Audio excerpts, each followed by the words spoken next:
He grew up on a ranch, learned to ride and shoot, and later became one of the most talked about figures of the Iraq War. Loved by many, criticized by some, and remembered by others for both his battlefield record and his work with veterans. And this is the true story of Chris Kyle, Christopher Scott Kyle.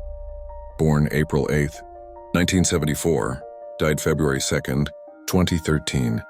Christopher Scott Kyle was born in 1974 in Odessa, Texas, and raised in a ranching environment where hunting, riding, and hard outdoors work were part of daily life. As a teenager, he competed in rodeo activities and learned to handle firearms safely and responsibly, skills that would later shape his military path. Ranch childhood, hunting, rodeo, outdoor skills. After a rodeo injury and a few years of college, Kyle enlisted in the U.S. Navy. He completed the rigorous training pipeline and earned his place among the Navy SEALs, an elite special operations force. Over the next decade, he deployed multiple times to the Middle East, joined the Navy, became a SEAL. Multiple deployments to Iraq. Chris Kyle served as a SEAL sniper in Iraq on 4 documented combat tours. In the role of a sniper, he worked to protect fellow service members and civilian allies by observing enemy positions, providing overwatch and engaging threats at long range when necessary. His teammates gave him a nickname that reflected his reputation in the field. Over the course of those tours, Kyle was credited in after-action records and by fellow servicemen with a high number of confirmed battlefield engagements. That figure, widely reported, became central to his public image.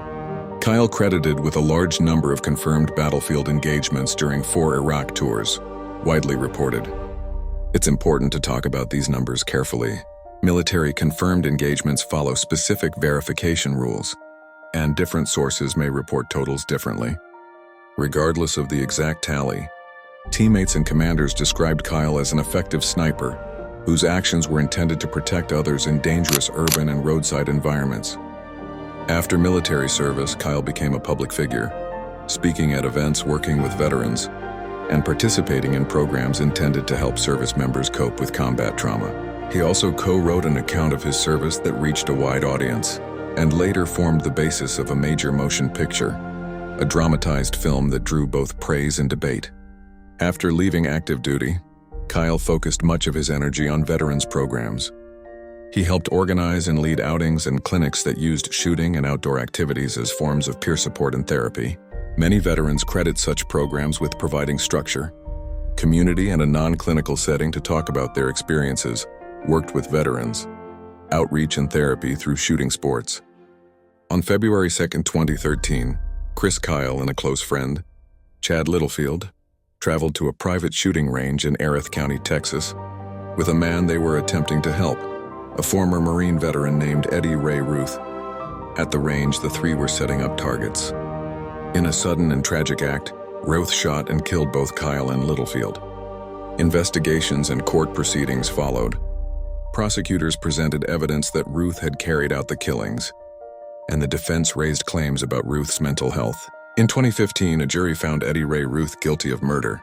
He was later sentenced to life in prison. Feb 2, 2013, killings at Rough Creek Ranch. 2015, guilty verdict and sentence. The killings sent shockwaves through veteran communities and the larger public. Thousands attended memorial events. Coverage of Kyle's funeral emphasized both his military service and the sorrow of the loss. At the same time, the intense public interest in his life and death fueled discussion about the impact of war on veterans, about how society supports veterans with mental health needs, and about how public figures are portrayed in books and films. A moment for reflection. Veteran care, public memory, and responsibility. Chris Kyle's life is remembered in different ways by different people. For some, he is a protector who performed his duties in perilous circumstances. For others, he is a controversial public figure whose story prompts deeper questions about war, storytelling, and accountability. Whatever perspective you hold, the facts remain. He served multiple combat tours, became a nationally known veteran figure, and was tragically killed while helping another veteran. If you or someone you know needs help, Veterans Crisis Line, dial or text 988, then press 1.